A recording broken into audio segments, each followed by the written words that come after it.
Ok, pronto. Então, amém.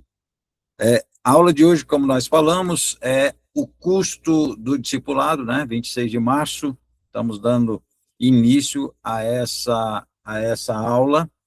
E é importante esse tema, o custo do discipulado, meus irmãos, porque a gente, quando vai falar de custo, né, do discipulado, é falar da própria natureza da vida cristã, né? A vida cristã, ela não pode e não deve e não é possível vivê-la sem pagar um preço, né? A Cristo Jesus, ele pagou um alto preço por nós, né? E na sua caminhada, na sua jornada, Jesus sempre chamou pessoas para uma fé comprometida. Jesus nunca convidou ninguém para uma fé superficial, confortável, adaptada. Pelo contrário, uma vida de renúncia, de entrega, de transformação, de fidelidade, de abrir mão dos seus direitos, de abrir mão dos seus sonhos. Então, o discipulado, como a vida cristã, ela exige um custo, né? Mas isso é importante a gente falar sobre isso, sobre custo do discipulado, ou custo da vida cristã, porque nós vivemos numa época, meus irmãos, onde muitos querem os benefícios do reino, as bênçãos, as promessas, né? Mas poucos aceitam as exigências do rei. Então, muitos estão interessados nas benéfices do reino, mas não aceitam as exigências do rei. E o reino de Deus, ele é um reino eterno, não por causa do benefício que se possa oferecer ou por causa do castelo, mas por causa do rei. Por isso, a nossa aula, ela se torna necessária, né? Para a gente poder resgatar essa visão de Jesus para o discipulado. O discipulado custa caro, porque exige que Jesus, que Cristo ocupe o primeiro lugar na nossa vida, né? E é perigoso quando nós confrontamos nossa própria vontade, é perigoso quando nós confrontamos nosso ego, né? Por quê? Porque aí nós rompemos com a superficialidade, com a religiosidade e com essa religião sem cruz, esse cristianismo sem cruz, né? Então, vale a pena, porque é um caminho que a gente encontra verdadeiramente a vida cristã autêntica e agrada, alegra o coração do Pai. Então, na nossa aula hoje, nós temos 4 objetivos principais, né? Então, os nossos objetivos da nossa aula hoje, em primeiro lugar, é prioridade absoluta, compreender que o discipulado exige prioridade absoluta a Cristo, né? Então, quando nós compreendemos isso, entendemos que essa prioridade precisa ser em todas as áreas. Segundo objetivo da nossa aula é uma renúncia e entrega. Entender que seguir a Cristo envolve renúncia, cruz, uma reorganização de prioridades na nossa vida. Terceiro objetivo é um compromisso prático, avaliar conscientemente, e nós queremos fazer isso hoje na nossa aula, o nível de compromisso que nós mesmos temos em ser discípulos de Jesus. Qual é o nível? Qual é a dimensão da sua entrega, da sua renúncia, né? E o quarto objetivo é reconhecer que o discipulado, ele produz uma transformação, e essa transformação, quando perseverante, ela produz multiplicação também. Então, com os frutos do discipulado precisa ser autêntico. Jesus mesmo disse: se permanecermos nele, né, daremos frutos. Então, queremos nessa aula assumir essa postura prática, né, de fidelidade no caminho de Cristo, de seguir a Cristo.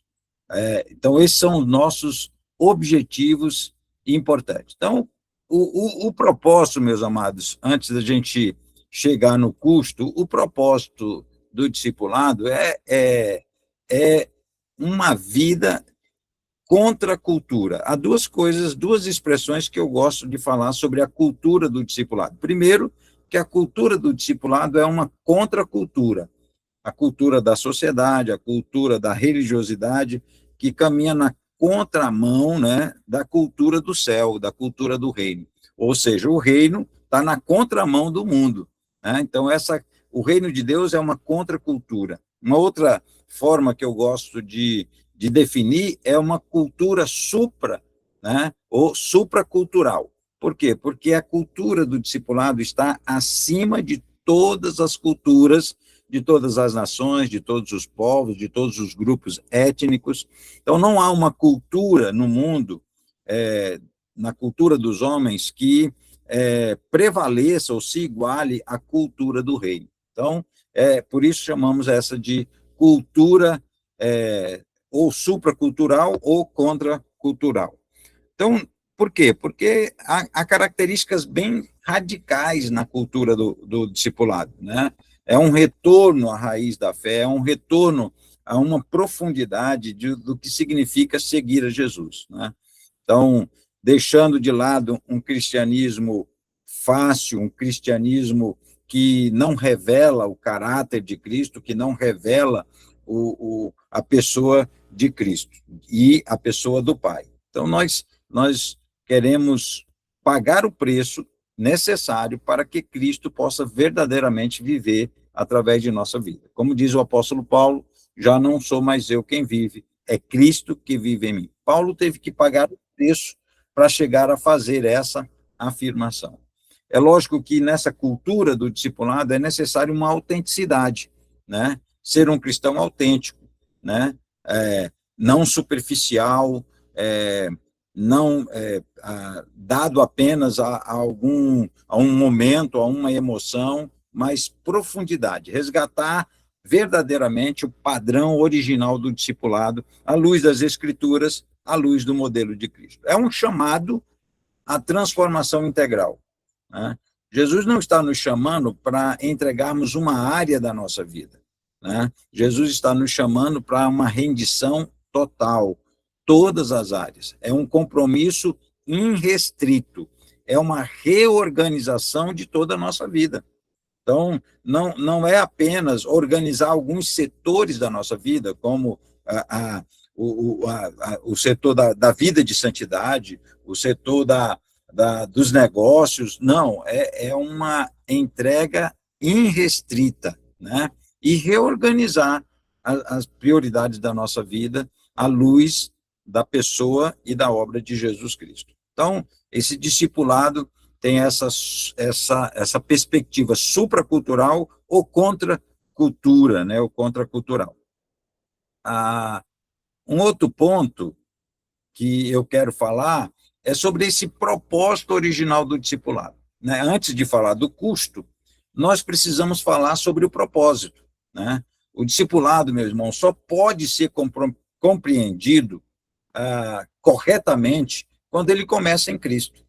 Não há outra maneira de nós entendermos o discipulado querendo introduzir outros aspectos, outras ideologias ou filosofias além de Cristo. Então, para compreendermos o propósito original do discipulado, é necessário conhecer e compreender Cristo. Ele é o ponto principal, né? Então, o discipulado ele não nasce da igreja, ele não nasce de uma metodologia humana, ele não nasce de uma necessidade organizacional, não. Ele nasce do coração de Cristo e é definido por ele. Por isso, eu uso a forma de declarar a visão de Cristo para o discipulado, porque é ele que dá origem ao discipulado. Então, isso vai significar o quê? Que o discipulado ele tem 4 características importantes. Primeiro, ele é cristocêntrico, né? Tudo começa, permanece e aponta para Cristo. Ele é o centro absoluto, né? Ele é relacional, o discipulado é relacional, por quê? Porque reorganiza nossos afetos, valores, prioridades, né? A prática da nossa vida. Jesus chamou pessoas para estarem com ele. O discipulado não é apenas uma transmissão de conteúdo, de ensino, mas é convivência, é formação, vida na vida, prática na prática, corrigindo, né? Exortando, encorajando, fortalecendo, né? Reconhecendo valores na vida do próximo, mas principalmente levá-lo à imitação de Cristo. Então, o discipulado é relacional. E o discipulado tem que ser transformador, né? Quem segue a Jesus não consegue permanecer o mesmo, né? Se você segue Jesus, se você anda um dia com Jesus, algo vai acontecer na sua vida. Algo vai ser alterado na sua vida. Se você anda uma semana com Jesus, se você anda um ano com Jesus, se você anda a sua vida com Jesus, então tudo tem que ser transformado, né? Quem segue Jesus não permanece o mesmo. Por quê? Porque o discipulado, ele reorganiza a nossa vida, nossas emoções, sentimentos, nossos valores, nossas crenças, nossas prioridades e, por fim, nossa prática. Então, o discipulado, ele é transformador. É um abandono dos velhos padrões, é uma reorganização completa da nossa existência. Então, Jesus não quer fazer uma reforma na sua vida, né? Jesus quer demolir e fazer de novo, né? É a expressão do vaso, né? Quebra e faz de novo, né? É uma mudança radical de valores, meus amados. E esse discipulado, o propósito também é que seja multiplicador.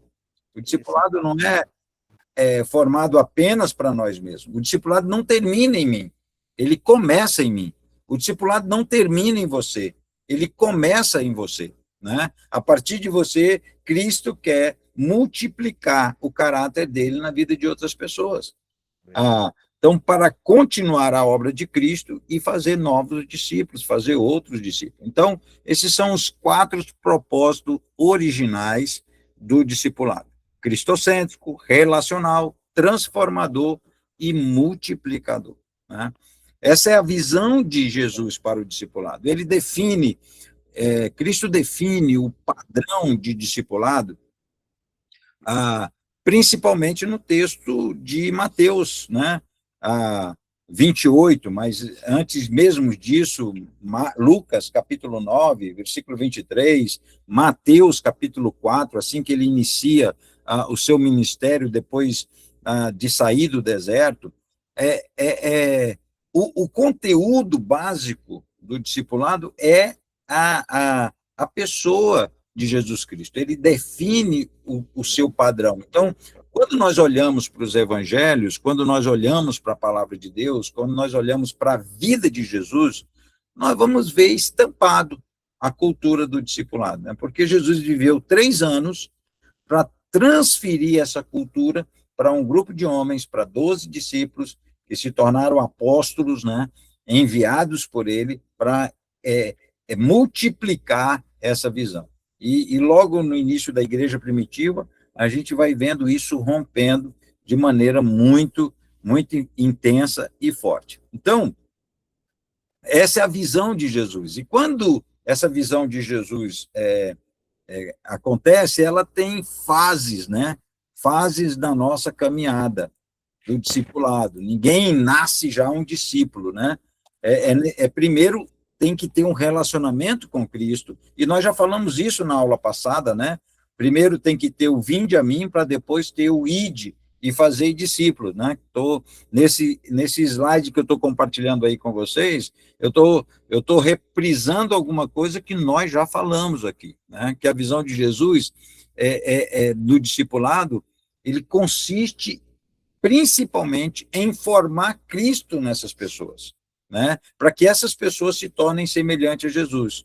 Até na promessa do Espírito Santo, em João, capítulo 14, quando Jesus explica a função, ele deixa muito claro que o Espírito Santo ele não veio para substituir Cristo, mas o Espírito Santo veio para formar Cristo em nós, né? O Paráclito, aquele que agora habita em nós, ele que nos orienta, que forma essa vida de Cristo em nós. Então, esse é o chamado de transformação de vida, né? De continuidade do ministério de Cristo. Primeiro, vinde a mim. Primeiro, nós temos que ter um contato, uma intimidade com Cristo, para depois podermos ir e fazer discípulos. Eu fico impressionado, porque essa missão do ir só vem no final, né? Jesus primeiro prepara os seus discípulos, forma o caráter deles, forma a sua identidade nele. E no final, quando ele já está nas eminências da cruz, né? Os momentos finais antes da cruz, ele então começa a preparar os seus discípulos com a chegada do Espírito Santo, que os orientaria, e depois da sua ressurreição, a primeira ordem, o primeiro mandato, né, de Jesus foi id, né? Que o Espírito Santo viria para que os discípulos se tornassem testemunha de todas as nações, todas as etnias da terra. Então, esse é o modelo de Jesus, né?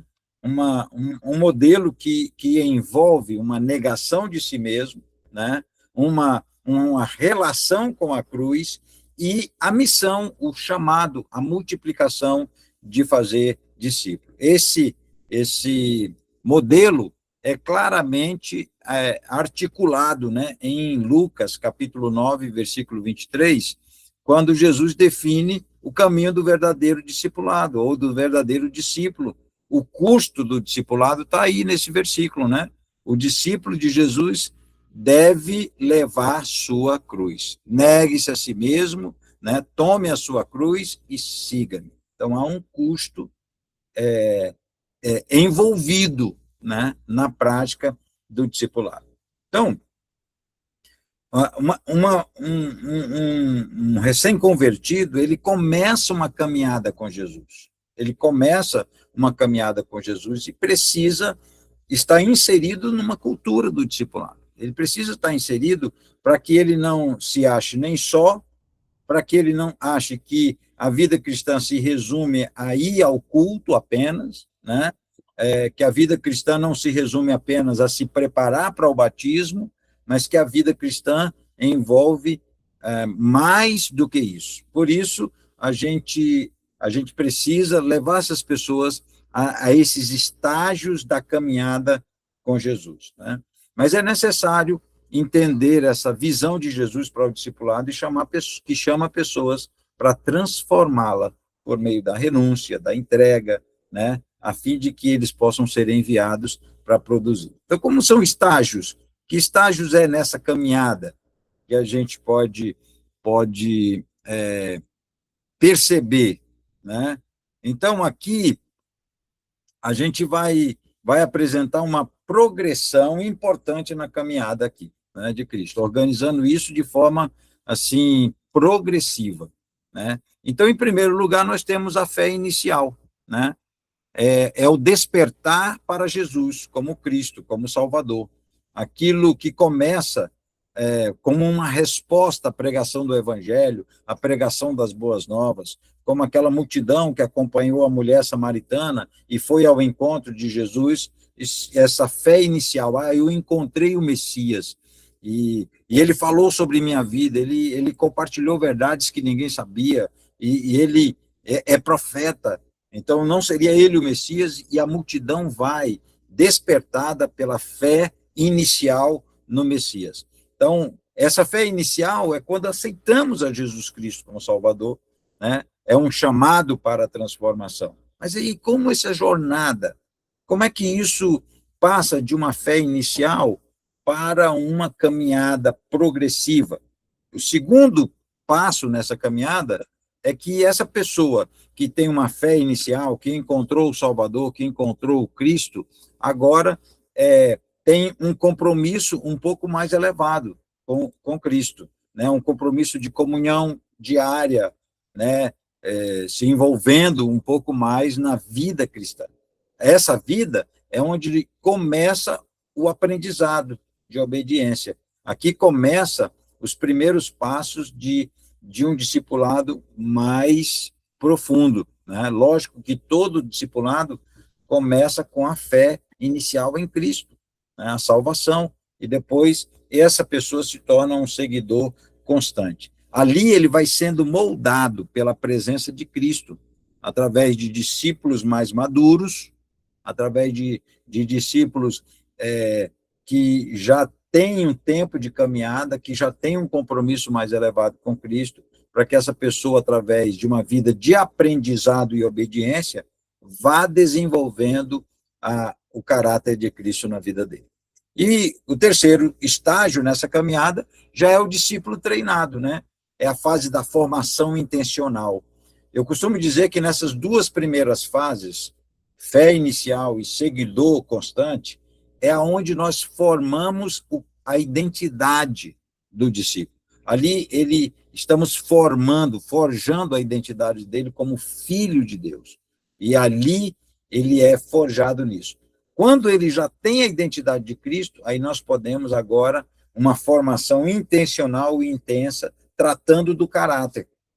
Né? Porque depois que essa pessoa se entende como filho, entende que ele é amado e o filho que é amado é também corrigido, então esse discípulo agora ele é treinado, separado da superficialidade, da massa, né? Dos seguidores ocasionais, e agora ele é chamado para um compromisso mais elevado, né? Para ali ele ser capacitado, e aí entra a renúncia, a prioridade de Cristo na vida dele começa a ser treinado para isso. E nesse último estágio da caminhada, então, esse discípulo já maduro, já com a identidade formada, com o caráter transformado ou em transformação profunda e contínua, que sempre estamos nessa caminhada de crescendo no nosso caráter à semelhança de Cristo, esse discípulo agora ele está na fase da multiplicação. Quem foi chamado agora é formado e enviado. A transição do vinde a mim agora ao ide, fazei discípulos. Né? Então, essa fé inicial, ela não pode parar na emoção do começo. Ela não pode parar no batismo, ela não pode parar apenas na frequência a um culto, né? Num ato religioso. Ela precisa amadurecer em um segmento progressivo que leva essa pessoa até a maturidade. Por isso, há um alerta crucial aqui que nós devemos fazer, que não podemos deixar a nossa fé estagnar, né? Na emoção. Não podemos, mas levar essa pessoa à maturidade. E maturidade requer um avanço contínuo, progressivo, intencional e intenso, né? Que leva essa pessoa a ser formada segundo o caráter de Cristo, a imitar a Cristo e então poder ser enviado, né? Poder ser enviado. Então, esses estágios da caminhada com Jesus é importante para a gente poder entender a cultura do discipulado. Ela não é um ato isolado, mas é um processo desde a fé inicial de alguém que talvez se converte num culto público, no evangelismo pessoal, na célula, no encontro com Deus, não importa onde, dessa fé inicial é nossa responsabilidade levar ela até a maturidade, levando ela ao processo de multiplicação. Então, entendendo esses estágios, nós começamos a ver que esses estágios precisam, nós precisamos entrar aqui no coração da nossa aula, né, que é o custo, né, do discipulado. E o texto mais forte, em vários textos no Novo Testamento, nos evangelhos, nos ensinos de Jesus, mas como João capítulo 6, como Lucas capítulo 9, mas nós vamos nos ater principalmente em Lucas capítulo 14, onde ali Jesus fala de uma maneira mais enfática para uma multidão, né, sobre o custo. Ele fala ali sobre o custo do discipulado. Então, não é um texto para... não era uma mensagem de Jesus ali em Lucas, capítulo 14, não foi uma mensagem para atrair multidões, não foi. A mensagem foi dura lá em Lucas, capítulo 14, principalmente do versículo 25 até o versículo 35, né, até o final do capítulo. Não foi uma mensagem para atrair pessoas, não. Foi uma mensagem dura. E, de certa forma, foi uma mensagem para fazer uma peneira, né? Jesus, ele não mede o sucesso de uma igreja, ele não mede o sucesso de uma comunidade de discípulos pela quantidade de seguidores, mas pela a autenticidade desses discípulos. Então, antes de quantidade, vem qualidade. Não estamos dizendo com isso que quantidade não é importante.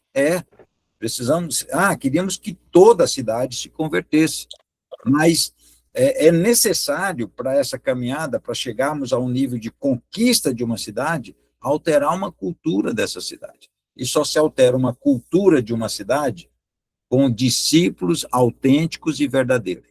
Não se altera a cultura de uma cidade pela multidão de crente. Não, não altera. E você vai perceber isso muito claramente. A maioria das cidades estão crescendo o número de cristãos, de crentes, de igrejas. Ao mesmo tempo que cresce o número de cristãos em uma cidade, os índices negativos não param de crescer, pelo contrário, continuam crescendo. Então, a multidão de crentes não está alterando a cultura da cidade. Agora, quando temos discípulos autênticos, verdadeiros, nós começamos a mudar uma cultura. A cultura do discipulado é supracultural, como nós falamos, e é contracultural, né? Vai na contramão da cultura da sociedade. Então, aqui nesse discurso, nessa mensagem de Jesus, ele desafia a multidão a uma prioridade absoluta a Cristo, né? Uma prioridade absoluta. E ele vai usar uma expressão que muitos têm dificuldade de lidar com essa expressão. Lá em Lucas capítulo 14, essa palavra de aborrecer, né? E ele diz aqui, ora, e a ele, capítulo 14, versículo 25, 14, 25. Ora, ia com ele uma grande multidão, e voltando-se para essa multidão. Essa mensagem foi para a multidão, em primeiro lugar. E ele disse: se alguém. Não, que eu emprestei ela sábado. Se alguém vier mais a mim e não aborrecer seu pai e mãe, e mulher, e filho, e irmãos e irmãs, não pode ser meu discípulo. Então, ele usa essa expressão aborrecer, né? Que muitos imaginam que é um ódio emocional, né? Contra pai, mãe. Não se trata disso. Jesus usa uma linguagem de exagero para mostrar uma verdade de prioridade, né? Não é que a palavra quer dizer odiar, um ódio emocional contra pai e mãe, mas sim amar menos a eles do que a Cristo, né? Então, Jesus dá, o que Jesus desafia é que essas pessoas não podem dar a mesma prioridade a ele do que a outros relacionamentos. Essa linguagem radical, ela enfatiza essa supremacia do compromisso com Cristo, né? Isso não significa desprezar a família, mas reconhecer que nenhum vínculo pode competir com o senhorio de Jesus. O discipulado começa quando Cristo se torna a maior lealdade do nosso coração.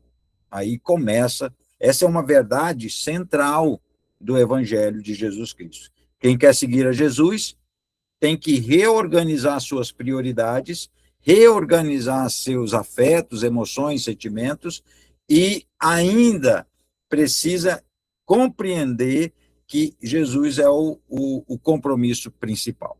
Então, isso é uma hierarquia de valores, essa é uma identidade do discípulo, este é o símbolo da cruz, né, que reflete essa disposição para renunciar, para fazer uma renúncia, né, pessoal, e entender que o sofrimento, quando sofremos por causa de Cristo, para nós é um privilégio. Sem isso, não se pode ser discípulo verdadeiro de Jesus. Então, como eu disse, o discurso não era para atrair a multidão, o discurso era para tratar aí de um filtro, né?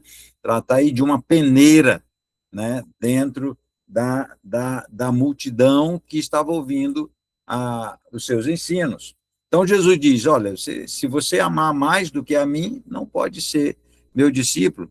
Ele também vai falar sobre essa renúncia total, quando ele diz que quem não leva a sua cruz não pode ser meu discípulo. Quando ele afirma que a cruz que aponta para sofrimento, a cruz que aponta para a renúncia, a cruz que aponta para a vergonha, essa mesma cruz que aponta para a libertação, essa mesma cruz que aponta para a salvação. Então, seguir a Cristo, meus amados, é perigoso para a carne, né? É perigoso para a carne, é perigoso para a alma, né? Por quê? Porque a cruz, ela confronta o ego, a cruz, ela rejeita a autopreservação, né? A cruz rejeita a religiosidade superficial, né? A cruz vai contra o desejo pessoal de controle. Então, a cruz mostra que o discipulado não é um caminho de conveniência, né? Mas de conformação a Cristo, né? De sermos formados à imagem e semelhança do Cordeiro, né? Essa cristoformidade, né? Que Scott fala no seu livro, né? O Paulo, o Pastor, essa cristoformidade. Então, tem que tomar a cruz, é um preço, é um alto preço. Aí é uma renúncia incondicional, é um chamado radical ao desapego das posses, né? E ao sacrifício pessoal, né? É uma entrega sacrificial, é uma reorganização de prioridades, né? Tem que tomar sua cruz e me seguir. Essa cruz simboliza a aceitação do sofrimento por causa de Cristo, né? E essa fidelidade ao reino de Deus. Então, essa renúncia precisa ser total. Por isso, Jesus, ele introduz dentro de Lucas, capítulo 14, ele vai introduzir um tema que parecia que está fora do tema abordado, né? Então, veja só, Jesus está falando de discipulado no versículo 25, 26, 27, e depois ele volta ao mesmo tema no versículo 33. E entre o versículo 27 e 33, nós temos 5 versículos que estão como que perdidos no tema do discipulado. Ele usa uma analogia para falar do cálculo de quanto custa ser verdadeiramente um discípulo de Jesus. Ele não está falando aqui de estratégia apenas, de guerra, ele não está falando aqui apenas de controle financeiro para a construção de um edifício, ele usa essa analogia da torre e do rei para ensinar que o discipulado exige uma reflexão séria, porque ele está introduzindo dentro do tema do discipulado. Ele não está dando um parêntese para falar de outro assunto. Ele está falando do mesmo assunto. Então, quando nós usamos esse texto para falar de estratégias, é lógico que eu posso usá-lo, mas sem perder que a essência do texto não está falando apenas de uma estratégia de guerra e nem está falando apenas de um controle financeiro para um empreendimento. Embora seja importante fazer isso, né? Como calcular bem se eu posso começar e terminar, como também se eu posso vencer isso ou não. Então, Jesus, ele faz uma reflexão séria aqui de um compromisso consciente que nós precisamos ter, né? Jesus não quer uma adesão impulsiva. Jesus não quer apenas incluir você, não que você se sinta incluído, né? Afinal de contas, o evangelho não trata de inclusão, trata de transformação, né? O evangelho não é para de inclusão, o evangelho é de transformação. Então, nesse contexto, Jesus não quer uma adesão impulsiva, ele quer discípulos que verdadeiramente saibam que segui-lo exigirá. O maior evangelista da nossa era, né, o Billy Graham, é evangelista, o homem movido por Deus. Ele disse uma frase que eu uso nos seminários e eu gosto muito dele. Ele diz assim, a salvação é de graça, mas o discipulado custa tudo que eu tenho. Olha, que afirmação mais bíblica, né? A salvação é de graça. Somos salvos pela graça, não há mérito em nós para sermos salvos. Nada que eu faça ou deixe de fazer vai interferir na minha salvação, mas a minha decisão de receber, de aceitar a salvação em Cristo Jesus, de crer no Messias como meu Salvador. Aquele que crê será salvo. Então, mas o discipulado custa. Então, Jesus, meus amados, ele não quer muito de você, ele quer tudo. Okay? Jesus não quer muito, Jesus quer tudo de você. Ele exigirá tudo. Aquele que deseja ser seu discípulo precisa calcular o custo. E calcular o custo não é duvidar de Cristo, não é colocar dúvida na sua fé, é reconhecer com sobriedade que a fidelidade ela exigirá de nós uma renúncia, perseverança e coragem.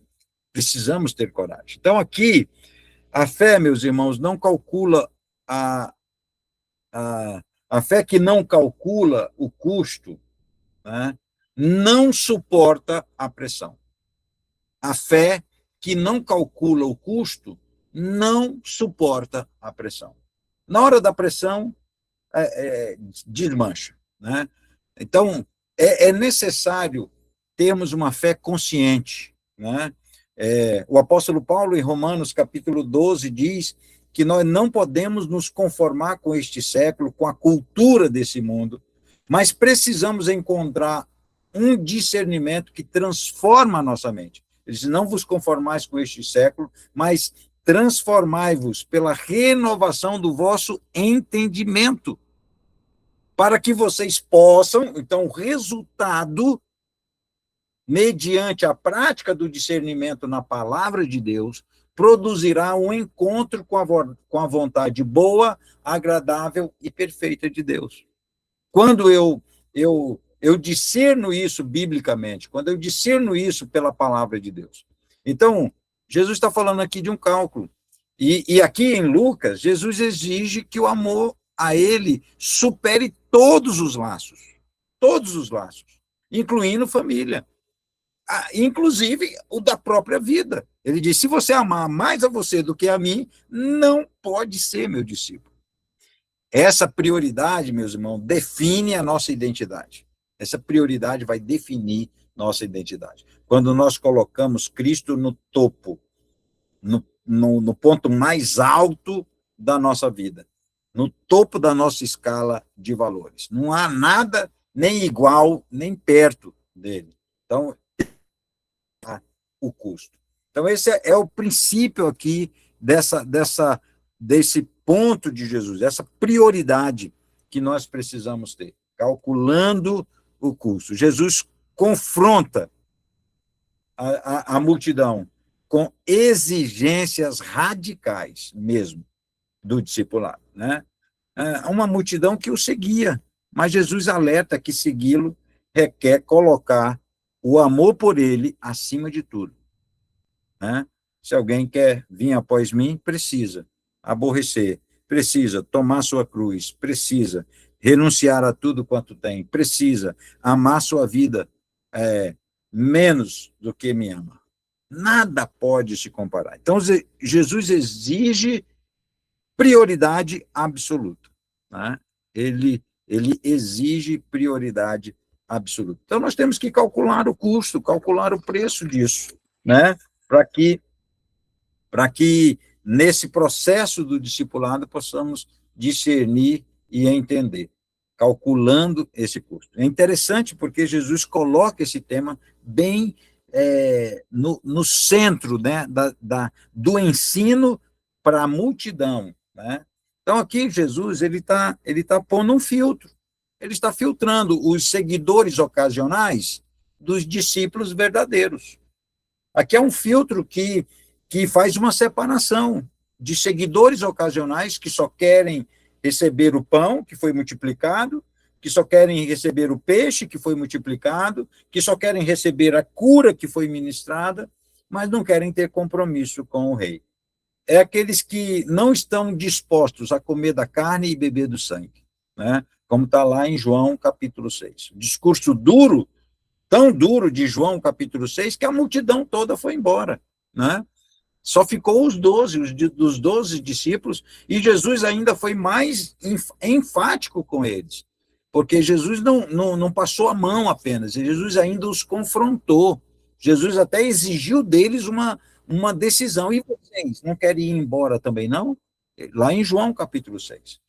E Pedro, né, que toma sempre a iniciativa de para onde? Para onde nós vamos? Não tem lugar para ir, se não for com o Senhor. né? Então, para onde iremos nós, que só tu tens a palavra da vida eterna? Então, não tem outro lugar para ir. Então, nós precisamos ter consciência de que o discipulado não é apenas um privilégio, é uma responsabilidade, né? O discipulado não é apenas um benefício, um título. Não, não se trata de título. Não se trata. Meus irmãos, eu posso ser pastor e mesmo assim não ir para o céu. O título não me leva a lugar nenhum. O que me leva é Jesus, né? É o meu compromisso com ele, né? Uma pessoa pode estar pregando no púlpito e não ter compromisso nenhum com Jesus. Uma pessoa pode estar louvando, pode estar ministrando, pode estar servindo e não ter um compromisso intenso e autêntico com Jesus. O que nós estamos propondo aqui é uma crise em nós. O que eu estou propondo a você é que você entre em crise mesmo, né? Mas qual é o ponto que eu estou como discípulo de Jesus, né? Nós precisamos entrar em crise mesmo, entendeu? Para poder avaliar e entender esse caminho, essa cultura tão importante. Então, é calcular o custo, é renunciar a tudo. É esse ponto que é importante aí. Então, Jesus coloca esse ensino aí do calculando o custo do discipulado, né? Olha só, Jesus ele usa essa parábola da torre do rei para ilustrar a necessidade de avaliar o compromisso. Jesus introduz isso, né? Explicando, deixando claro que o discipulado exige um planejamento e exige sacrifício, né? Supera ou deve superar aquela fé inicial apenas, aquele momento inicial ou o entusiasmo inicial. Assim, essa reflexão consciente nos levará. Jesus vai dizer no versículo 33, depois de falar da analogia da ponte do rei, da torre do rei, ele vai dizer assim, pois, assim como que vai construir a torre, assim como aquele que vai à guerra, assim qualquer um de vós que não renunciar, e aqui ele a escancara mesmo, né? Aqui ele joga a ficha com toda clareza. Ele diz, assim, qualquer um de vós que não renunciar a tudo. Meus amados, eu sou literal, a minha escola de teológica, de interpretação da Bíblia, é literal. Toda a interpretação que eu faço das Escrituras, em primeiro lugar, é literal. Só depois, se não faz um sentido literal, é que eu vou para a alegoria.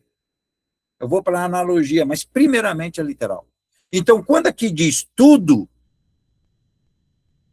eu não posso interpretar isso com uma intensidade menor do que a plenitude. Não posso.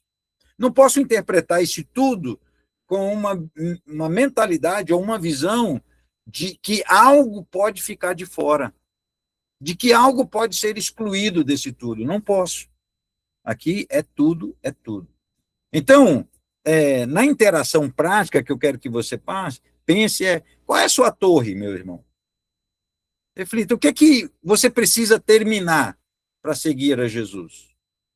Quais são os projetos e pendências que precisam de uma decisão final na sua vida? Aí Jesus diz, calcula bem, tem que começar e tem que terminar, né? O que é que te custa entregar a Cristo? É seu tempo?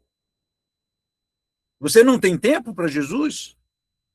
É sua vontade? É seus bens? Você que administra seus bens? Como posso oferecer isso com alegria e propósito para Cristo? Como eu posso? Então, aqui, meus irmãos, nós precisamos tomar a decisão, né, da nossa cruz e da nossa torre, né? Jesus, ele conclui essa metáfora, esse ensino, ele conclui esse ensino com os dois últimos versículos, 34 e 35, né? Sobre o sal, a metáfora do sal. O discípulo precisa conservar sua essência. O discípulo, ele precisa dá sabor, porque um sal sem sabor é inútil. Da mesma forma, uma vida cristã sem fidelidade, uma vida cristã sem renúncia, um discipulado sem renúncia, sem entrega total, né, perde sua utilidade no reino. Perde. Não sou eu que estou falando, né? É Jesus que está falando, né? Então, a metáfora do sal nos ensina três coisas importantes. Primeiro, que o valor e influência, o sal representa esse valor intrínseco e a influência transformadora do discípulo no mundo. Essa perda de sabor é quando esse discípulo se tornou ineficaz. Por quê? Porque não vive de acordo com a chamada de Cristo, né? O sal exige, aponta, né? É uma metáfora de uma autenticidade crucial, né? Para manter a capacidade de salgar, de preservar. Sem essa autenticidade crucial de ser verdadeiro discípulo, o sal perde a sua função. Aqui está o alerta. Não basta começar bem, é preciso permanecer, né? O discipulado autêntico se revela também na perseverança.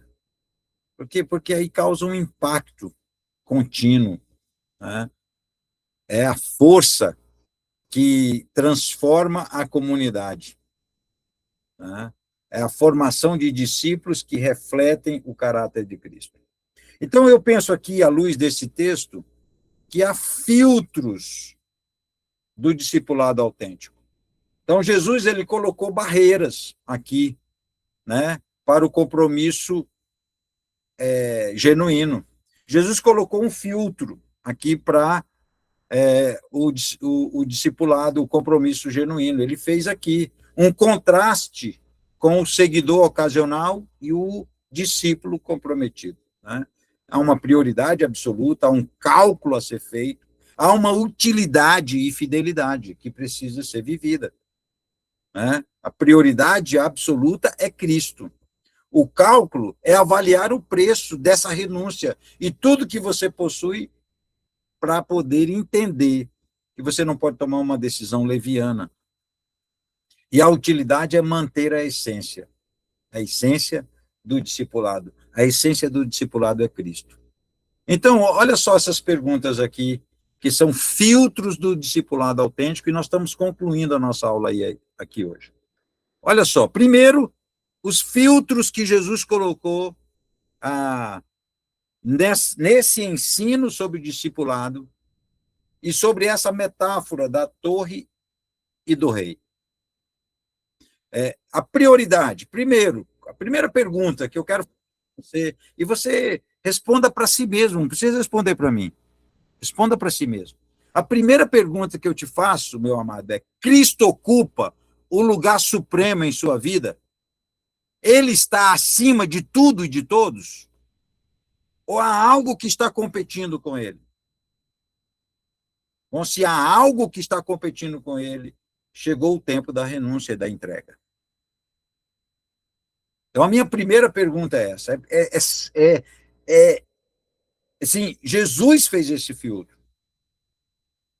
Ele queria separar, ele colocou obstáculos para que seguidores ocasionais, para aqueles que estavam ali apenas em busca do benefício, pudessem entender que ele exige um compromisso maior. O segundo ponto é a cruz. A segunda pergunta que eu lhe faço, e você precisa responder no seu momento de reflexão, devocional, durante essa semana: há real disposição em você para a renúncia? Você está pronto a sofrer por causa de Cristo? Você tem disposição a procurar ser mais obediente a Ele diariamente? Esse é o teste da cruz, é o filtro da cruz. O filtro da consciência. Sua decisão de seguir a Cristo é um compromisso firme ou é uma emoção passageira? Quando você está bem emocionalmente, você está disposto a tudo, dentro da comunidade de fé, dentro da igreja com Cristo.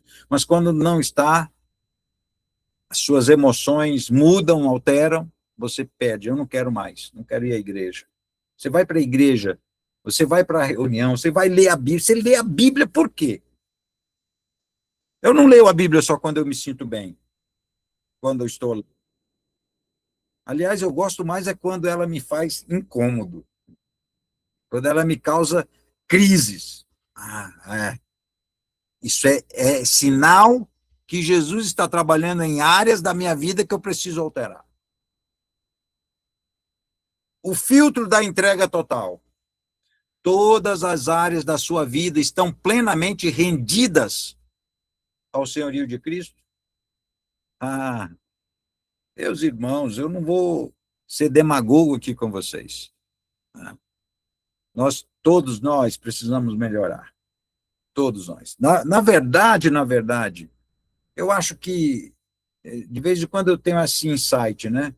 Acho que todos nós precisamos nos converter novamente, sabe? Começar de novo, né? E de vez em quando eu faço isso, uma entrega renovada a Cristo. E o filtro da perseverança. Existe consistência na sua vida como discípulo de Jesus? Ou o entusiasmo é apenas momentâneo? Meus irmãos, nem o Espírito Santo, que trabalha com nossas emoções, que trabalha com o nosso interior, nem o Espírito Santo foi nos dado apenas para trazer alívio para nossas almas. Não. O Espírito Santo veio para trazer um inconformismo em nós, para formar Cristo em nós, para sermos testemunhas de Jesus. Não foi para nosso apenas para nosso deleite. Lógico, ele vai trabalhar nisso, ele vai nos abençoar nessas coisas, mas não foi só para isso, e nem é o ponto principal. O ponto principal pelo qual você recebeu o Espírito Santo é para formar Cristo em você. Eu sei que nós estamos passando um pouquinho do nosso tempo aqui hoje, já são 11 horas, mas eu quero lhe pedir mais 5 minutos aqui, para a gente concluir. Okay? Então, sim, esses filtros, amados, de Lucas, capítulo 14, exige de nós uma resposta. Exige de nós uma resposta. Que resposta você dará a Jesus? O custo do discipulado não é apenas perder coisas, é ser transformado. Jesus não chama apenas para uma mudança temporária ou uma mudança de agenda, uma mudança na natureza, na sua natureza. Nós precisamos disso. Discípulo abandona velhos padrões. Discípulo abandona velhos padrões. Por isso, nós precisamos de uma identidade forjada em Cristo. Nós precisamos de valores do reino estabelecidos em nossa vida. Nós precisamos de sentimentos, afetos e emoções controlados pelo Espírito. Nós precisamos de um comportamento visível que revele arrependimento eficaz em nossa vida. Nós precisamos cumprir a nossa missão multiplicadora. E como discipulado, nós precisamos de investir na base do discipulado, que é a comunhão. Há 3 níveis importantes: a comunhão com Cristo, a comunhão entre discípulos, que é o discipulador e seu discípulo, e a comunhão com a comunidade de discípulos. Essas 3 esses 3 níveis de comunhão forma a cultura do discipulado em nós. Forma a cultura do discipulado. Então, para nossa conclusão, meus amados, o chamado é radical mesmo. Okay? Não é extremismo. é um chamado transformador. É um chamado para voltarmos à essência. Nem é fanatismo, nem é exagero. É um chamado que tem um custo exigido, mas que traz um valor imensurável para nós. Ele nos conforma a Cristo. Vai nos libertar da superficialidade. Não há outra resposta que nós possamos dar. Jesus não está buscando admiradores. Eu vejo muita, hoje na cultura, voltado para admirar. Cristo não é para ser admirado, é para ser seguido. Ele precisa ser formado em nós. E isso exige pagar o preço. O discipulado custa caro e é perigoso. Custa caro como construir um prédio. É perigoso como ir à guerra. Custa caro e é perigoso, mas vale a pena. O custo do discipulado não é o fim em si mesmo.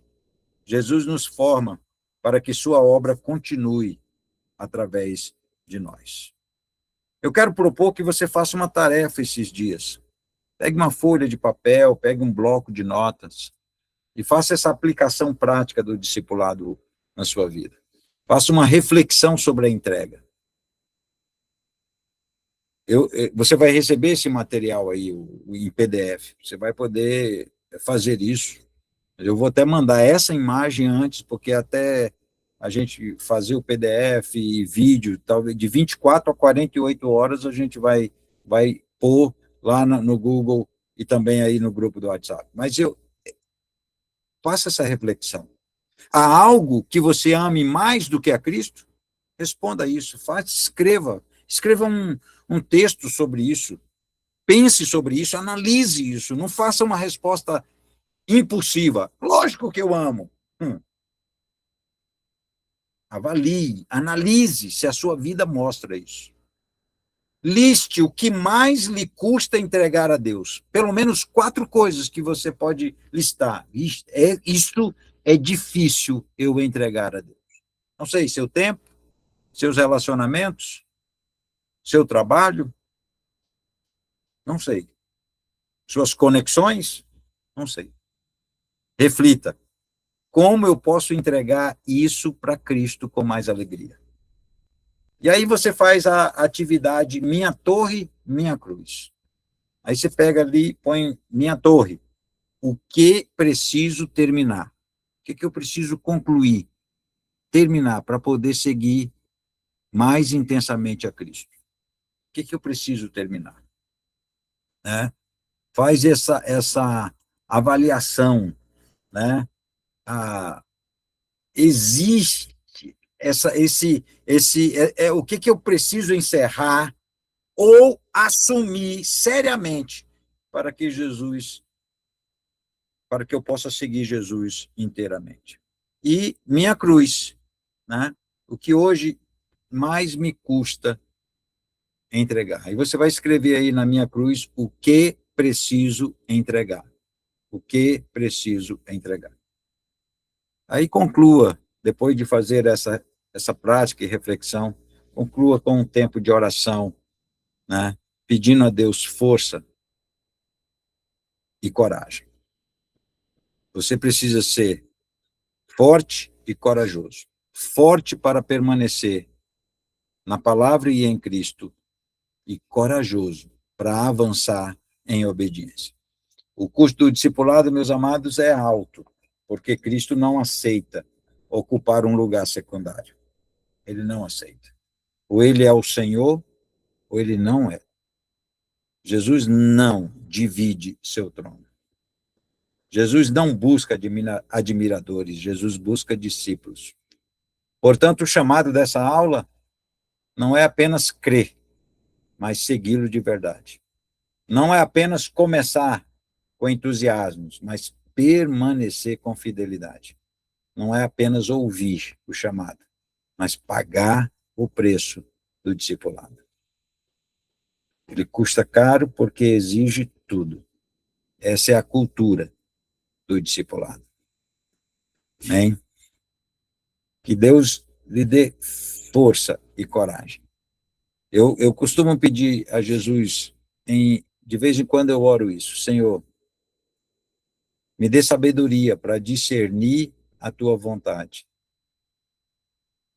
Me dê fé para acreditar que é possível.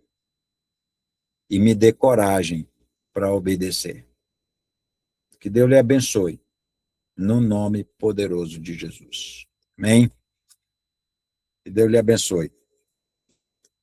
Oi? Amém. Glória a Deus. Amém? Aí, meus irmãos, vou mandar aqui a nossa última aula, quinta-feira que vem. Nós vamos falar sobre o pacto de Timóteo, a aliança entre Paulo e Timóteo. Vamos trabalhar um pouco aí sobre as cartas de Paulo a Timóteo e principalmente nesse pacto tão importante. E eu quero finalizar voltando só para ler esse texto final aqui, para a gente não ficar nenhum slide sem cumprir. O discipulado autêntico exige uma decisão consistente e radical. Não é um caminho de adesão superficial, mas de entrega total e renúncia voluntária. Jesus nos convida a calcular o custo, a abraçar a cruz e a seguir por uma estrada estreita, porta apertada, onde a fidelidade a Ele supere tudo. É uma escolha que redefine nossas prioridades, transformando a vida e moldando discípulos capazes de perseverar. Esse é o momento de assumir um compromisso profundo, não por entusiasmo passageiro, nem pela influência dessa aula, mas por uma resolução firme de seguir a Cristo até o fim. Esse é o chamado que eu faço a você nesse curso, A Cultura do Discipulado. Que Deus te abençoe. Amém?